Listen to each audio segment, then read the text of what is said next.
J'ai débloqué le skin de Martyr sur Forsaken et aujourd'hui je te donne 5 astuces pour pouvoir mieux le réussir. Tout d'abord, il faut savoir que Martyr vient du jeu Battle Bricks. C'est un jeu inspiré de Battle Catch mais version Roblox. Pour l'avoir, il faudra terminer le jeu, c'est-à-dire jusqu'au chapitre 4 parce que pour l'instant il n'y a pas d'autres chapitres. Alors je tiens à préciser que ce tutoriel sera appliqué plutôt quand vous serez plus loin dans le jeu parce que toutes les méthodes ne seront pas faisables dès le début, mais vous pourrez déjà en faire une bonne partie si vous venez de commencer le jeu.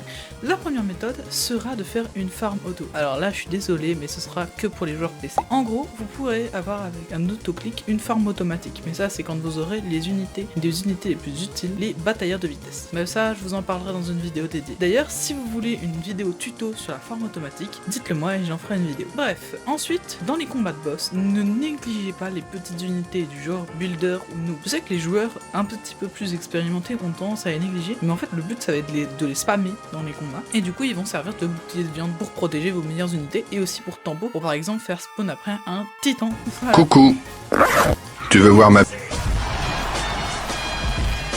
Qui lui après prendra tous les dégâts et du coup ça sera lancé et vous y arriverez carrément mieux. Bref, ensuite il faut bien choisir vos unités selon les circonstances. Par exemple, si vous êtes au chapitre 3, vous avez dû débloquer le personnage à la Chainsaw. C'est un personnage extrêmement puissant en niveau classique, par contre en boss il ne sera pas vraiment utile. Il est pas super résistant et par contre il nuit d'énormes dégâts rapidement. Donc sur les petits terrains ça va, par contre sur les terrains courts ce sera vraiment. Pour ce qui est de Martyr en lui-même, il va falloir gérer ces deux phases, et pour sa deuxième phase, j'ai un conseil. Pour sa deuxième phase, mettez absolument des tireurs à distance. Du genre Creep, le mec au lance-pierre, je sais plus son nom, et tous les tireurs à distance que vous pouvez parce qu'il va être hors du terrain les 3/4 du temps, et du coup ceux-là vont pouvoir lui tirer dessus même hors du terrain. Et pour terminer, tout à l'heure je vous ai parlé des unités à utiliser dans les différentes circonstances, et bah là je vais vous parler des bases. Je vous conseillerais plutôt de prendre la base mitrailleuse pour les niveaux classiques et la base coffre pour les niveaux de boss, qui vous rapportera autant d'argent que de persos présents sur le terrain. C'est vraiment très utile. En tout cas j'espère que ce short vous aura aidé, et vraiment bon courage. C'est un martyr.